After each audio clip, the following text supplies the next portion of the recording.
uma família feliz. Eu quero ter uma família feliz, e você? Amém? Abra comigo aí, Salmos 128. Depois da mensagem teremos a celebração da ceia.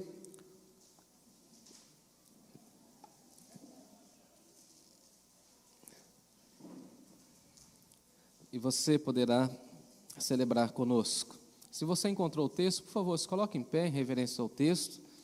Salmos de número 128. A felicidade da família é o tema. Está aqui na tela, mas você pode aí abrir o seu smartphone ou acessar aí na sua Bíblia física, né? Salmos de número 128. Diz assim o texto sagrado: Bem-aventurado aquele que teme ao Senhor e anda nos seus caminhos. Do trabalho de suas mãos comerás, feliz serás, e tudo te irá bem. Tua esposa no interior de tua casa será como a videira frutífera, teus filhos como rebentos da oliveira à roda da tua mesa. Eis como será abençoado o homem que teme ao Senhor. O Senhor te abençoe desde Sião, para que vejas a prosperidade de Jerusalém durante os dias de tua vida. Vejas os filhos dos teus filhos, paz sobre Israel. Repete comigo só essa expressão, paz sobre Israel. Quem é o Israel? Nós somos Israel. Então o que nós queremos aqui é paz sobre a nossa casa.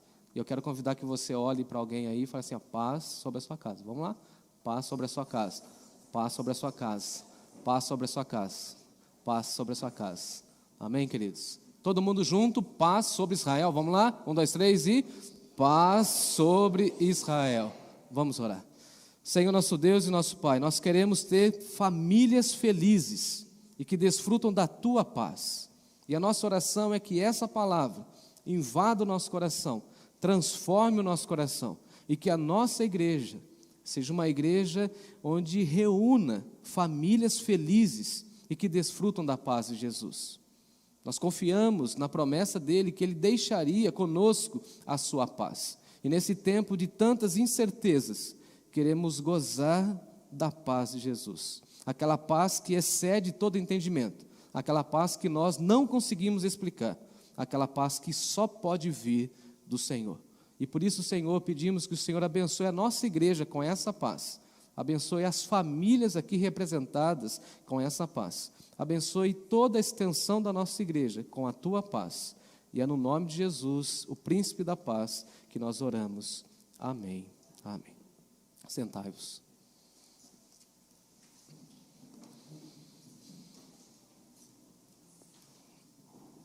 Esse salmo, ele era um cântico de romagem, enquanto o povo ia cantando, quando eles estavam caminhando para o local de adoração. Então todas as famílias iam cantando essa canção e as crianças iam aprendendo desde muito cedo os valores familiares. Se você acompanhou a leitura do texto, você viu o filho dos filhos, ou seja, o texto fala dos avós, o texto fala da esposa, o texto fala das crianças, o texto fala dos filhos, o texto fala também do marido. Então nesse salmo fica muito claro e explícito para nós que a felicidade da família está atrelada ao temor do Senhor. Então, se nós queremos de fato, de verdade, ter uma família feliz, nós precisamos entender o temor do Senhor, porque o temor do Senhor aparece aqui no Salmo de uma maneira muito explícita por 2 vezes. Se você está com a sua Bíblia aberta, dá uma olhada comigo. O texto apresenta para nós o temor do Senhor no versículo 1, que diz assim: Bem-aventurado aquele que teme ao Senhor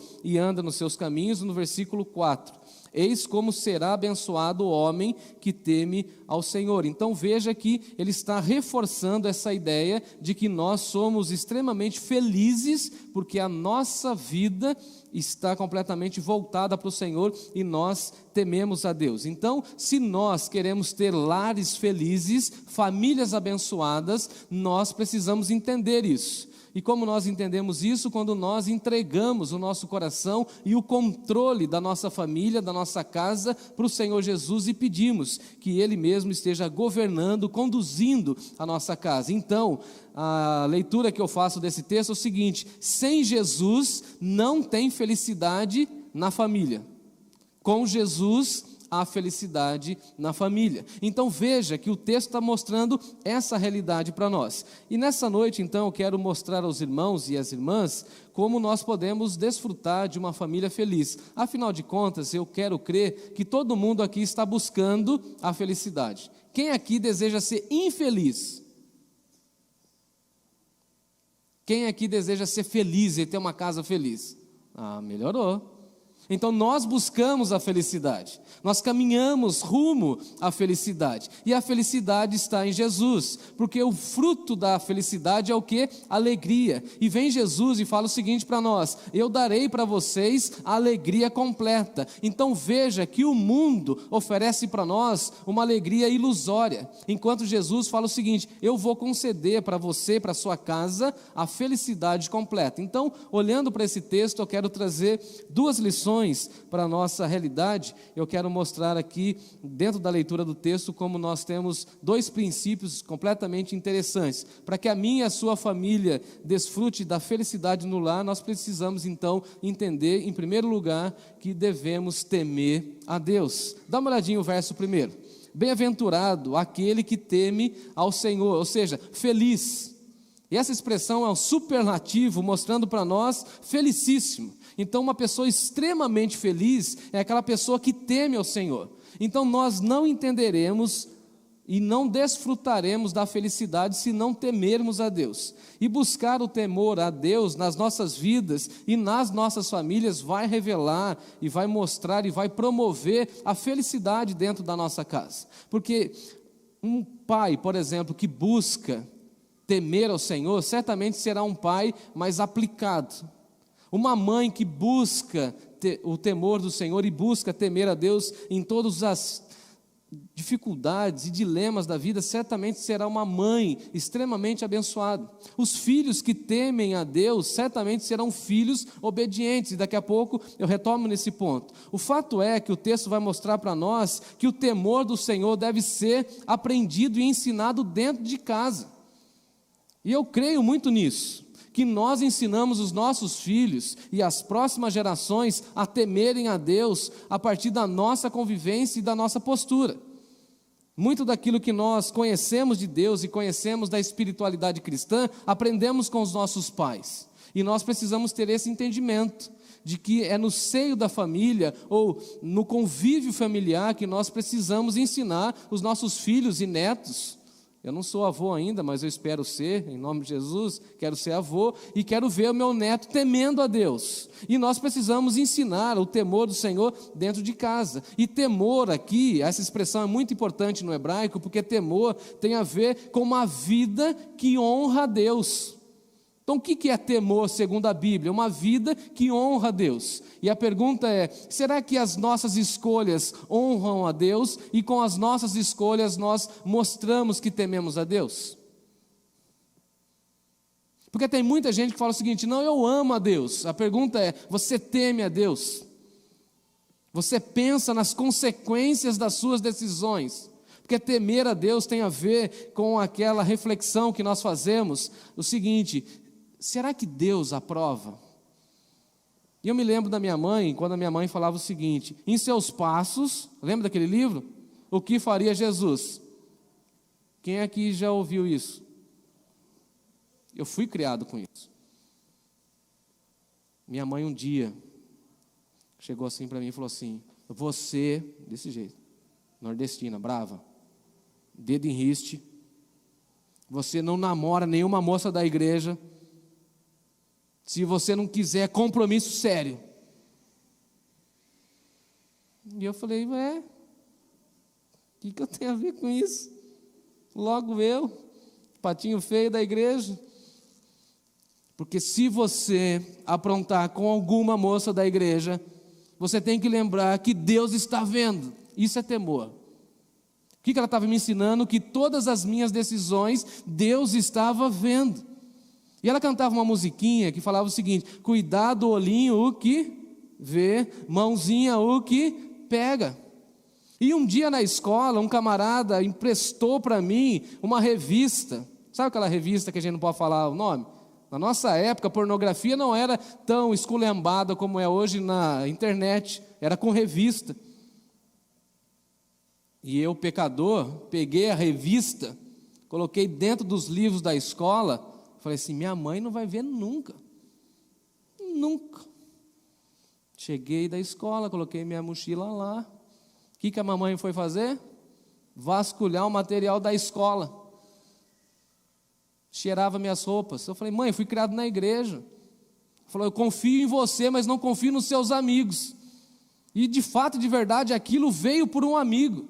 E aí Paulo tem razão quando ele diz que as más companhias corrompem os bons costumes. O que ela achou? A tal da revista lá. Pensa no sermão. Naquele dia eu aprendi o que é temor a Deus. Respeitar a Deus, honrar a Deus, pensar naquilo que Deus está vendo. A pergunta dela é o seguinte: o que Deus está sentindo? Será que Deus está se agradando com o seu comportamento? E nós precisamos entender que a felicidade está no fato e no ato de nós temermos a Deus. Precisamos, como pessoas e integrantes das nossas famílias, pensar como nós estamos temendo a Deus. Será que a gente pensa no tamanho de Deus, na grandeza de Deus, na santidade de Deus? Meu filho, ela falava, Deus é santo, e esse comportamento é de gente suja. Eu falei, mãe, o que eu vou fazer com essa revista? E minha mãe, brava, falou assim, vou rasgar essa revista. Eu falei, não, meu amigo comprou lá na banca do seu Genésio lá e tal, não sei o que. A minha mãe, problema seu. Você vai carpir um terreno, você vai catar latinhas, mas você vai pagar essa revista e você vai nunca mais mexer com isso. Isso é temor a Deus. Teve umas pessoas que disseram que eu fui muito duro com meu filho um dia. Ele era novinho, ele tinha uns 2 anos, e eu falei para ele do inferno.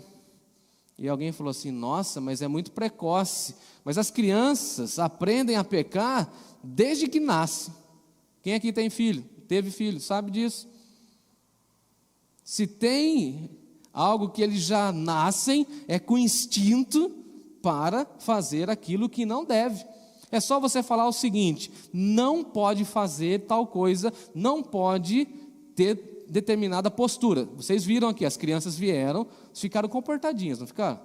Mas quando eu dei um comando, eu fiz isso de propósito hoje, quando eu dei um comando, não pode correr. O que eles fizeram? E meu filho foi o primeiro, o pecador, que enroscou no cabo.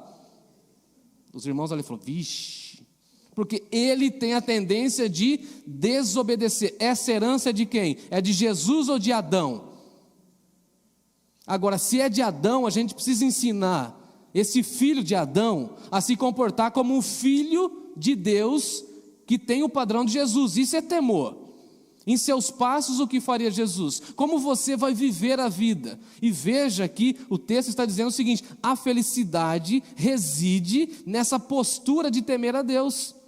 Então, por exemplo, como eu vou lidar com a minha família, como eu vou lidar com a minha esposa, vou lidar com os meus tios, eu preciso ter temor a Deus. Eu preciso lembrar que Deus está vendo como eu estou cuidando ou como eu não estou cuidando da minha família. Então uma família feliz é uma família composta de pessoas que temem a Deus e que respeitam a Deus, que oram a Deus antes de tomar as decisões. Teve uma outra ocasião, falando da minha mãe, porque hoje é o dia das mães, eu falo muito dela, eu falei assim para minha mãe, falei assim, mãe, no dia tal, eu vou fazer uma viagem com os meus amigos, pensando que eu era dono de mim, né? Pensa, nariz empinado, vou lá. Ela falou assim, vai? Quem que autorizou? Na minha arrogância juvenil, falei, eu mesmo. Tomei a decisão, ela falou assim, mas com que dinheiro você vai? Naquela época tinha um Play Center, quem lembra do Play Center? Play Center. Meu sonho era ir no Play Center. A turma da escola ia no Play Center. E eu queria ir para o Play Center. Mas a mamãe falava assim, olha as nossas realidades financeiras. E eu falei assim, eu vou. Eu falei, com que dinheiro? Eu falei, não sei, eu vou. Aí ela me quebrou assim. Minha avó era assim, a mãe da minha mãe. Falou assim, você já orou para saber se Deus quer que você vá? Eu falei, mas é um passeio, mãe, não tem nada a ver. Isso é temor a Deus. Naquela ocasião, infelizmente, os meus amigos da escola depois vão ouvir meu sermão, eles vão lembrar disso, o ônibus quebrou, o motorista bateu o busão, aí minha mãe, o que ela falou para mim? Tá vendo? Não era para você ir. Eu falei assim, mas eu nem sou o Jonas para jogar fora do busão, para o barco ir embora. Isso é temor a Deus. Agora, vamos fazer uma aplicação. Se os maridos temessem a Deus, será que nós, maridos, responderíamos para as nossas esposas do jeito que nós respondemos? Porque tem marido que é grosso, tem marido que é áspero, bruto, rústico, para não falar outra coisa que eu pensei aqui. Ele fala de uma maneira que todo mundo treme. O meu pai era assim. Meu pai tinha uma postura, a gente tinha medo só de falar com o pai. E minha mãe não era dessas mulheres que falavam o seguinte, olha, quando seu pai chegar, o couro vai comer. Não era nada disso, não. Mas quando meu pai chegava, a gente falava assim, E todas as vezes que minha mãe ia conversar com meu pai, era só patada. Porque ele não teme a Deus. E a pergunta é, o nosso lar era feliz? Não era, porque faltava temor do Senhor. Agora, vamos pegar nas irmãs. As esposas que temem a Deus, ficam como uma mulher rixosa, da mesma coisa o tempo inteiro? E se tem uma queixa dos homens, é que as mulheres têm essa tendência de ser rixosa. Rixosa significa aquela que fica repetindo. É aquela torneira que fica pingando. Quem aqui já foi dormir e teve uma torneira pingando? Tec, tec, tec. Marido, fala assim, misericórdia, não é comigo não. Fala, pastor, para minha esposa mudar de vida. Porque a mulher sábia, o que ela faz? Ela edifica a casa. Mas a mulher tola, ela derruba a casa. Felizes são os filhos que temem a Deus, porque os filhos que temem a Deus respeitam os pais, respeitam os mais velhos. É tão triste você ver gerações mais novas que não respeitam a gente, que não respeitam os idosos. Eu acho engraçado algumas pessoas que me chamam de Senhor, eu acho o máximo isso, eu acho o máximo. Lá no fundo eu acho incrível, mesmo não me achando Senhor. Mas dia desses eu achei tão bonitinho uma criança aqui da nossa igreja. Falou, pastor, preciso conversar com o senhor. Eu falei, opa, senhor, uma criança, 6 anos, preciso ouvir. Mas por que você está me chamando de senhor? Não, eu nem acho o senhor tão velho. Eu gostei daquele rapaz lá. Pensa no menino bom, piedoso, crente, gente boa. Vou comprar um instrumento grande para ele. Aí ele falou o seguinte para mim, é que o senhor tem uma postura e uma posição de liderança na igreja. O que eu entendi? Esse menino está sendo ensinado lá em casa e também na escola bíblica a respeitar as autoridades na vida dele. Eu falei, legal. E ele falou assim, eu tenho um elogio. Eu falei, ufa, quero agradecer porque o senhor compra o suco que eu gosto. E fiquei sabendo que é você que vai no supermercado e compra o lanche das crianças. E esse menino, ele está aprendendo o temor de Deus. Ele está aprendendo a respeitar as autoridades. E quando ele estiver no trabalho, ele vai respeitar os seus superiores, porque ele aprendeu isso na igreja. E filhos que obedecem a Deus, obedecem seus pais, respeitam seus pais, honram seus pais. Desde que aqui cheguei nessa igreja, eu honro todos os líderes e pastores que vieram antes de mim. E falo isso com muita tranquilidade, naturalidade, que bênção. Não preciso ferir e nem competir com aqueles que vieram antes de mim. Isso é temor a Deus. Precisamos ensinar isso para os nossos filhos. E aí tem muitos avós que ficam colocando picuinhas pela vida dos netos. E aí leva a situação para casa. E tem pais que também ficam jogando situações para os filhos, e às vezes os filhos levam para os avós. Já viram isso? Um genro que tem problema com a sogra. Aí ele chega e fala um negócio para a esposa, ou perto da criança, e criança solta tudo. Não conte segredo para a criança. Chega no almoço de domingo, ele chega assim e fala assim, vovó, meu pai falou que você é uma víbora. Pronto, está o caos na família. O que nós precisamos entender, irmãos, é que a felicidade no lar está vinculado àquilo que nós conversamos com os nossos filhos. Que tipo de música você escuta com eles? Que tipo de programa você faz com seus filhos, com a sua família? Como você convive? Como você honra as gerações que já estão envelhecendo? Teve um dia tão interessante que cheguei para Timóteo e falei assim: ô filho, o que você está achando aí da minha barba e do meu cabelo? Aí ele falou assim: papai, branqueou geral, branqueou. Desse jeito, branqueou. O que eu faço agora? Eu falei: tira. Falei: mas que ninguém vai me conhecer, já faz mais de 10 anos que eu estou de barba, tudo isso aqui. Aí fui lá na Bíblia, coroa dos idosos são as cãs, os cabelos brancos.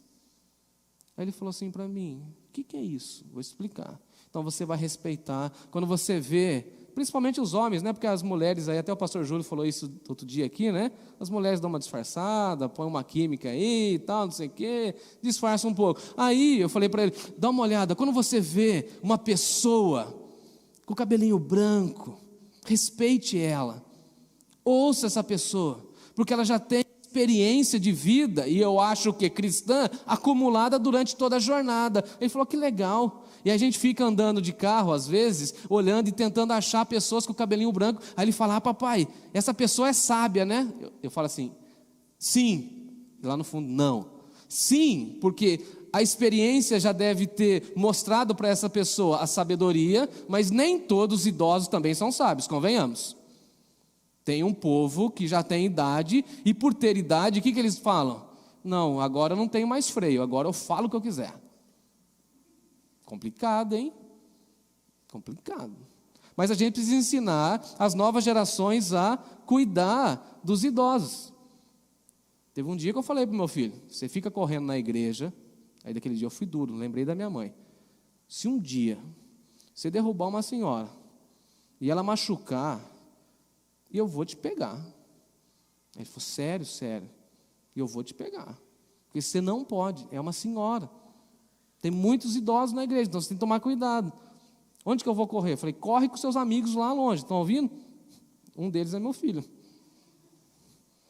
Temer a Deus, porque o temor do Senhor é o princípio da sabedoria. O que falta nas nossas casas, irmãos? Senão sabedoria. E da onde vem a sabedoria?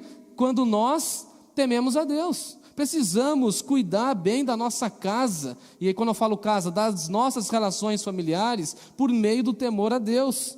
É interessante que a expressão que está aí no versículo 2, diz que tudo te irá bem, ou seja, todas as extensões da sua casa irá bem, se você temer a Deus. Eu acho isso magnífico. A expressão do sábio Salomão, quando ele diz assim: guarda o teu coração, porque é do teu coração que procede as fontes da vida. Provérbios capítulo 4, versículo 23. Então, se o nosso coração temer a Deus, todas as nossas decisões fluirão bem. E aí nós entenderemos o que o salmista fala aí no versículo 1, quando ele diz que bem-aventurado aquele que teme ao Senhor e anda nos seus caminhos. Porque tem como uma pessoa temer a Deus e não andar nos caminhos de Deus? Veja como o texto é lógico. Você pode até se desviar do caminho, mas se você conhece o caminho, você volta para o caminho. Fala um amém, amém, oh, amém. Lembremos dos Salmos, que diz que o justo pode cair, mas o justo não fica prostrado. Ele levanta, porque Deus o recupera. Algumas vezes nós pensamos nos nossos filhos que estão longe do caminho de Deus, mas se nós ensinamos eles no caminho, é interessante isso. Por que o texto fala: ensine a criança no caminho, e não nos caminhos? A expressão no hebraico é maravilhosa, tem um caminho só, ensina a criança naquele caminho, e mesmo quando envelhecer, não vai se desviar dele. Se desviar, vai voltar, amém, louvado seja Deus, vai voltar, porque ele sabe, que eu digo sempre aos pais: você precisa confiar na semente que você lançou. Se você lançou a semente do Evangelho, ele pode até ter uma vida por alguns anos que não agrada ao Senhor, mas ele vai voltar para o centro da vontade de Deus. Em segundo lugar, porque o tempo está avançando, eu preciso falar da convivência familiar. Aí no versículo 2 nós temos a questão do trabalho. do trabalho de tuas mãos comerás. Uma pessoa que teme a Deus não reclama do trabalho. Vou até tomar água. O que eu vejo de gente reclamando do trabalho é uma questão assim absurda.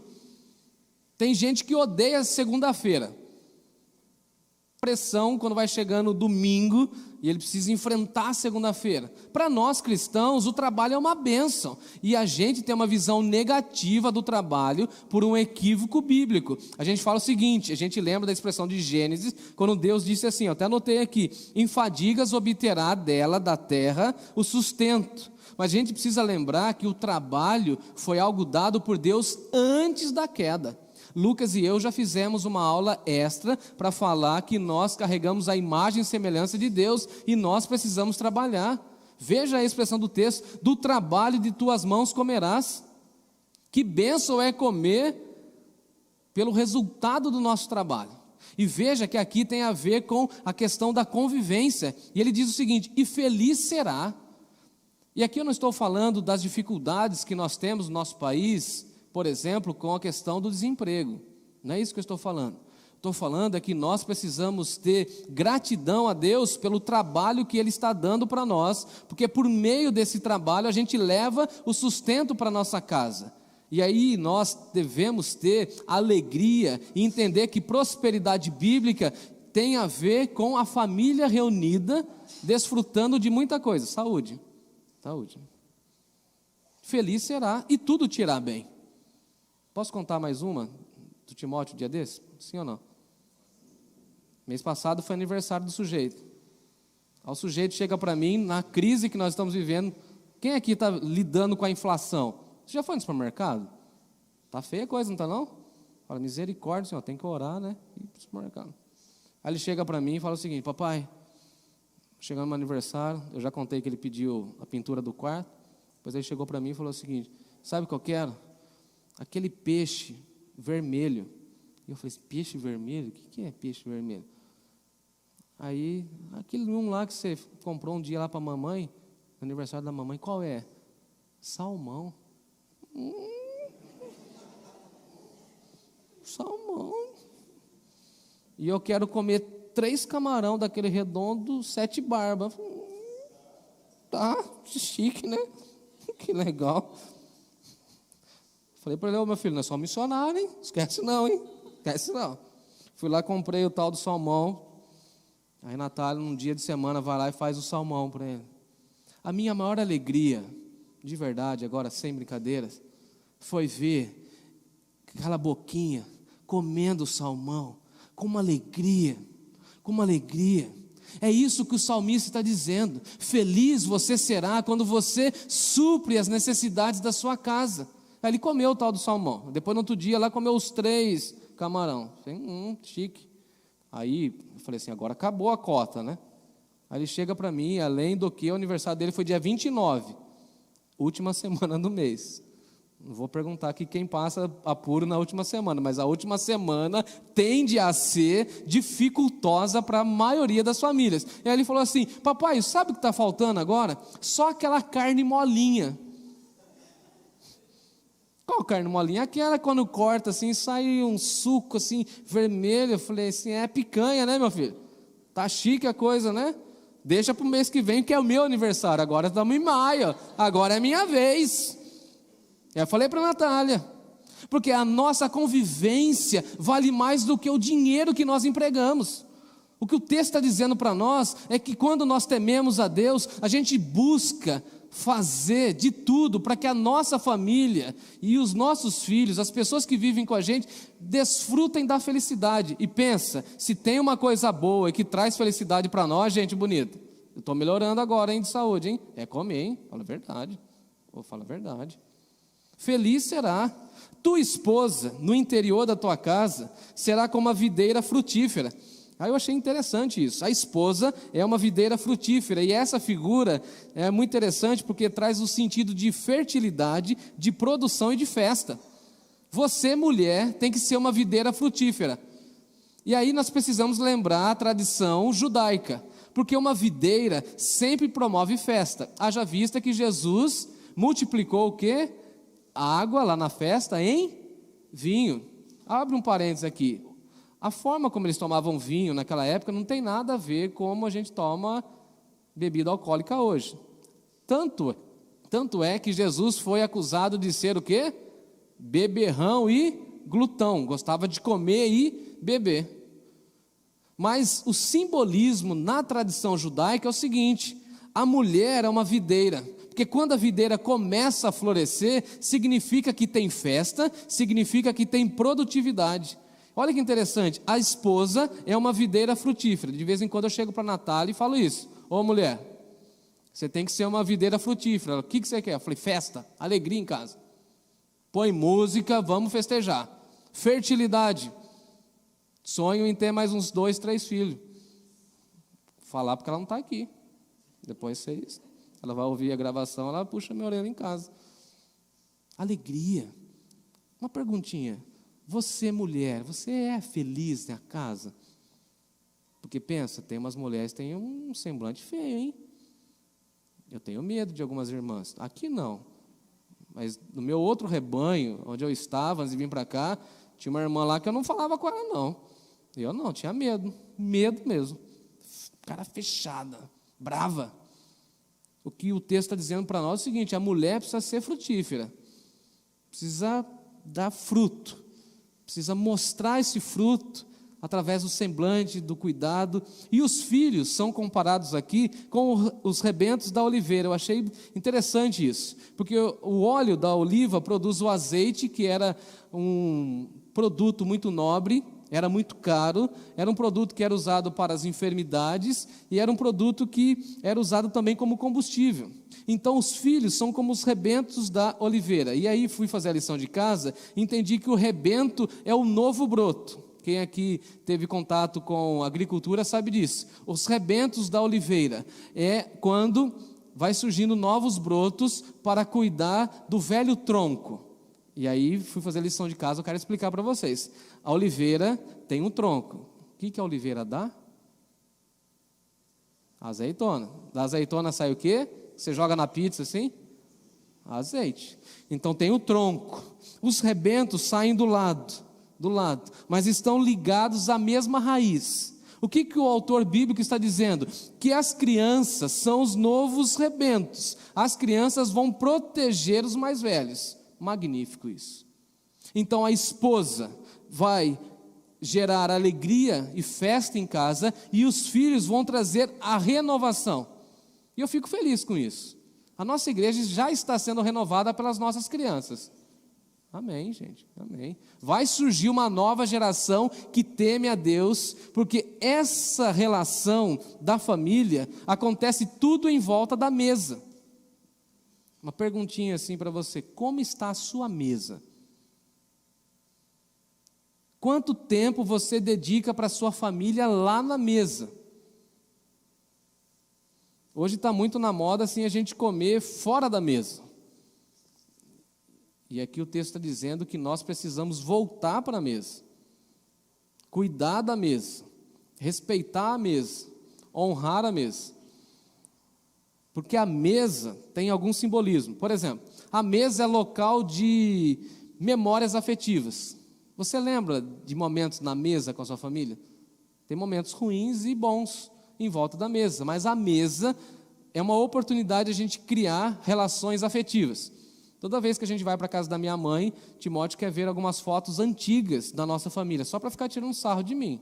Mas ele quer colocar em volta da mesa, coloca aquela caixa da Kodak. Quem é dessa época aí? Teve um dia que ele achou, sabe o quê? Fiquei até com vergonha. Lá na sua terra não tem não, Rafael, aqueles binóculos, sabe? Para olhar assim. Tem, lá na casa da minha mãe tem isso aí. E nem a peça de museu tem, viu gente?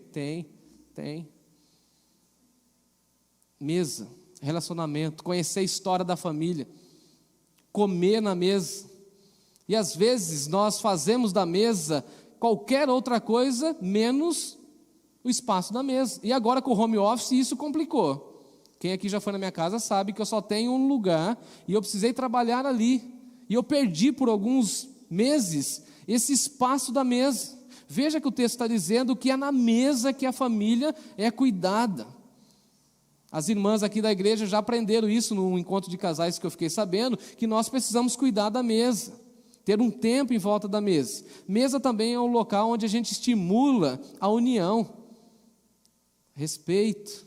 Eu aprendi com o meu pastor que é na mesa que nós aprendemos o serviço. Não sei se eu já contei isso, há muito tempo atrás, estava na mesa do meu pastor lá em Jandira, e com o meu hábito eu levantei da mesa.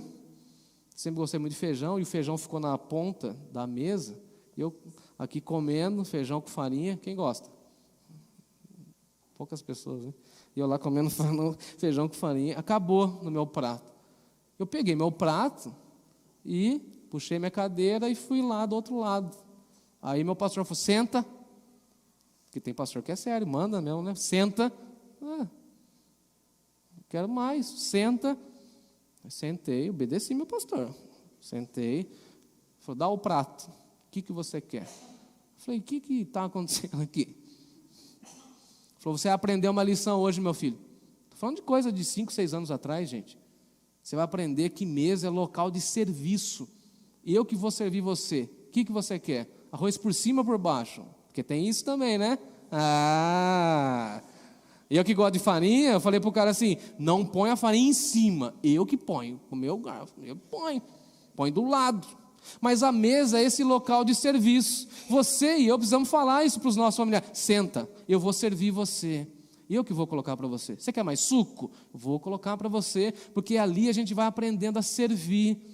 Porque você não tem como passar um prato, passar uma xícara, passar um talher ou um copo, sem olhar nos olhos da pessoa. Veja como nós podemos explorar esse ambiente chamado mesa, mesa de comunhão. As dificuldades e até mesmo as lutas das famílias deveriam passar pela mesa.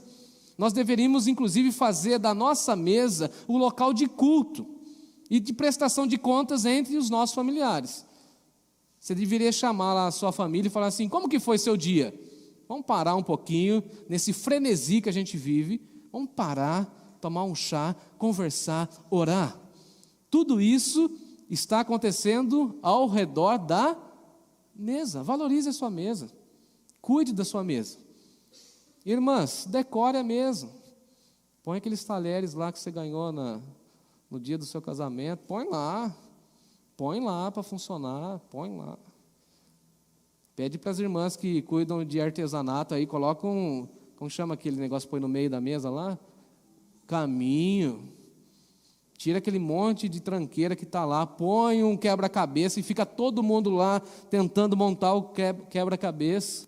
Porque é na mesa onde nós desfrutamos de um tempo de prazer com os nossos queridos. E a gente vê os nossos filhos, a nossa esposa, os nossos avós comendo. E nós vamos falar o seguinte, tudo isso está acontecendo pela bondade de Deus, pela misericórdia de Deus. Porque é fruto do trabalho das minhas mãos. Semana passada minha mãe estava aí. Eu falei para a Natália, faz tudo que minha mãe gosta. Deixa a minha mãe sair daqui de casa meio redondona. Meu pai que se vira lá depois. O problema dele. Aí Natália foi lá, fez o que minha mãe gostava. E que incrível foi ver a minha mãe comendo. Vou falar aqui algumas coisas que ela gosta, bem específicas, assim. Foi incrível. Ela falou assim, você está emocionado? Eu falei, sim, senhora. Sim, senhora. Em casa eu falo pouco, viu, gente? Sim, senhora. Por que você está emocionado? Porque, mãe, eu fico imaginando quantas vezes a senhora cozinhou para nós comer. Ô, mãe, eu fico imaginando quantas vezes a senhora tirou do seu prato para colocar no nosso prato. E a senhora tinha alegria, não tinha? Tinha. Agora chegou a minha vez de devolver isso para a senhora. Que benção, que benção. Por isso que eu fiquei feliz. Eu preciso encerrar, eu tenho muita coisa para falar, mas o texto vai dizer para nós que, no versículo 5, que o Senhor te abençoe, meus irmãos. Que o Senhor abençoe a sua casa. Olhe para mim, que o Senhor abençoe a sua família. Que o Senhor abençoe a sua casa e te dê essa alegria, essa felicidade. Que o Senhor te abençoe e você veja a prosperidade do Senhor. E veja que prosperidade na Bíblia não tem nada a ver com carro, dinheiro, poupança. Aquela moeda agora que é da internet, como que chama? Bitcoin. Não tem nada a ver com isso. Sabe o que é prosperidade? Prosperidade é você ver a família em volta da mesa. Isso é prosperidade. A minha dica para você é o seguinte: tira uma foto bonita da sua família, posta no Facebook, manda para todo mundo e diga que você tem uma família. E aí você marca a igreja e fala assim: agora, além de ter a minha família, eu tenho uma família de fé. Porque se tem uma coisa que o diabo não tem, é família. E nós temos família na igreja, louvado seja o Senhor por isso. E que o Senhor te abençoe. Que o Senhor abençoe a sua casa, que o Senhor abençoe os seus filhos, que o Senhor abençoe o seu casamento, que o Senhor abençoe as nossas igrejas e principalmente a Igreja Batista Nova Canaã de Sorocaba, para que nós possamos acolher outras famílias e possamos ver a prosperidade que Deus vai nos dar em nome de Jesus. Paz seja sobre a sua casa. Tem um pedacinho aqui que eu queria falar, do versículo 6, eu fico orando e falando o seguinte: Deus, me permita ver os filhos dos meus filhos. Deve ser algo tremendo. E essa é a expectativa dos avós.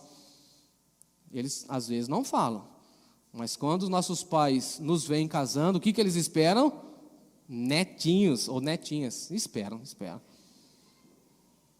Fica bacana a casa com netinho. E eu vejo meu pai, minha mãe, meu sogro, minha sogra, eu fico imaginando quando vai chegar a minha vez de ver o filho dos filhos. Agora, você imagina que bênção, você crente, temente a Deus, cuida da sua casa, cuida do seu filho, aí depois você vê o filho do seu filho servindo a Deus, cantando na igreja. Hoje pela manhã não tive como não me emocionar, porque eu lembrei das orações lá da minha avó, mãe da minha mãe, que orava por mim, ver os filhos dos filhos. E talvez você é a resposta de oração de outras gerações que já ficaram para trás. Cabe a nós orar pelas próximas gerações. Eu sonho, espero e oro, preciso encerrar, que a nossa igreja tenha muitas crianças. Porque se a nossa igreja tiver muitas crianças, essa igreja vai continuar viva, ativa, até que Ele venha. Paz seja sobre a sua casa. Abra comigo aí, Apocalipse, capítulo 19. Eu sei que eu corri bastante aqui no tempo, mas orientado pelo Espírito eu precisava falar isso à igreja. Abra aí comigo, Apocalipse, capítulo 19.